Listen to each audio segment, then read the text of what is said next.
Welcome back. అమాయకులు కనిపిస్తే చాలు నిండా ముంచేసేందుకు కేటుగాళ్లు రెడీగా ఉంటున్నారు. ఉద్యోగాల పేరుతో నిరుద్యోగులకు గాలం వేసి లక్షలు దండుకుంటున్నారు. ఇటీవల ఆదిలాబాద్ జిల్లాలో ఇలాంటి మోసాలు ఎక్కువయ్యాయి. ఏకంగా సెంట్రల్ గవర్నమెంట్ జాబ్స్ ఇప్పిస్తామని నమ్మించి లక్షలు కొల్లగొట్టేస్తున్నారు. మంచి ఉద్యోగం ఈజీగా వచ్చేస్తుందన్న ఆశతో అప్పు చేసి మరీ దళారులకు లక్షలు సమర్పించుకుంటున్నారు నిరుద్యోగులు. చివరకు ఉద్యోగం రాదని తెలుసుకుని పోలీసులను ఆశ్రయిస్తున్నారు.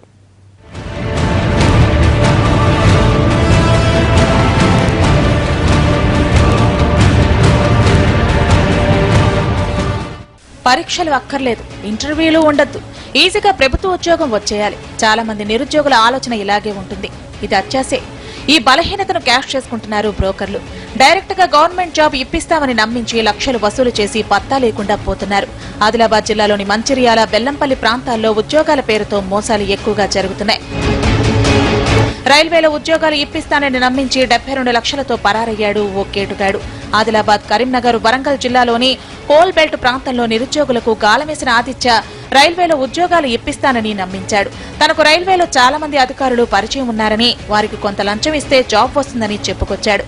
నిరుద్యోగులకు ఎక్కడా అనుమానం రాకుండా మొదటి నుంచి జాగ్రత్త పడుతూ వచ్చిన మోసగాడు సికింద్రాబాద్ లో రైలు నిలయంలోని ఓ ఇంట్లో బోగస్ ఇంటర్వ్యూలు కూడా నిర్వహించాడు. నిరుద్యోగులను మరింత నమ్మించేందుకు గాంధీ ఆసుపత్రిలో ఫిట్నెస్ పరీక్షలు కూడా చేయించాడు. ఈ హడావుడి అంతా చూసి తమకు రైల్వేలో ఉద్యోగం వచ్చేసినట్టేనని సంబరపడ్డారు. కొద్ది రోజుల్లో అపాయింట్మెంట్ లెటర్ కూడా వస్తుందనడంతో నమ్మేసిన బాధితులు మిగతా డబ్బులు కూడా ఇచ్చారు. అందరూ కలిసి విడతల వారీగా 72 లక్షల వరకు చెల్లించారు. ఎంతకు అపాయింట్మెంట్ లెటర్ రాకపోవడంతో నిందితుడిపై ఒత్తిడి తెచ్చారు. దీంతో తనే నియామక పత్రాలను సొంతంగా తయారు చేసి నిరుద్యోగుల చేతిలో పెట్టాడు. ఉద్యోగంలో చేరటానికి మీరు వెళ్లకండి, నేనే తీసుకెళ్తానని వారిని ఆపాడు. చివరికి మోసపోయామని గ్రహించిన బాధితులు పోలీసులకు ఫిర్యాదు చేశారు. కేసు నమోదు చేసుకున్న పోలీసులు నిందితుడి కోసం 3 జిల్లాల్లో గాలించి చివరకు అరెస్ట్ చేశారు. అతడి నుంచి car, computer, printer, scanner, bogus నియామక పత్రాలను స్వాధీనం చేసుకున్నారు. నకిలీ అపాయింట్మెంట్లు ఇస్తూ వారి దగ్గర నుంచి సుమారు 72 లక్షల డబ్బులు తీసుకొని వారిని వైద్య పరీక్షలు అని చెప్పేసి ఇంటర్వ్యూలని రైలు నిలయం గాంధీ హాస్పిటల్లో వైద్య పరీక్ష నిర్వహించినట్లుగా వారిని నమ్మించి వారి దగ్గర నుంచి సుమారు 72 లక్షల వరకు డబ్బులు తీసుకుని వారిని మోసం చేశాడు.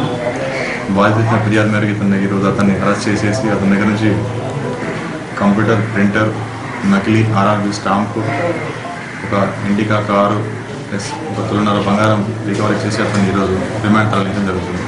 కొద్ది రోజుల క్రితం star institute of health care సంస్థ ఉద్యోగాల పేరుతో 64 మందిని ముంచేసింది. ఒక్కొక్కరి నుంచి 1.5 లక్షల వరకు వసూలు చేసి బోర్డు తిప్పేసింది. దీంతో బాధితులు పోలీస్ స్టేషన్ చుట్టూ తిరగాల్సి వచ్చింది. కరీంనగర్ జిల్లా కోరట్లకు చెందిన ఫాతిమా బాధితులను మోసం చేసినట్టు గుర్తించారు పోలీసులు. ఈ మోసం మర్చిపోకముందే కరీంనగర్ జిల్లా రామగుండంకు చెందిన ఆదిత్య రైల్వేలో ఉద్యోగాల పేరుతో పెద్ద మోసమే చేశాడు. ఏ ఉద్యోగమైనా పరీక్షలు, ఇంటర్వ్యూలు ఉంటాయి. ఇవేవీ లేకుండా ఉద్యోగాలు ఇస్తామని చెబితే నమ్మొద్దని హెచ్చరిస్తున్నారు పోలీసులు. ఈజీగా ఉద్యోగం సంపాదించాలన్న దురాశతో డబ్బులు పోగొట్టుకోకుండా పోటీ పరీక్షలకు కష్టపడి చదవటం మంచిది.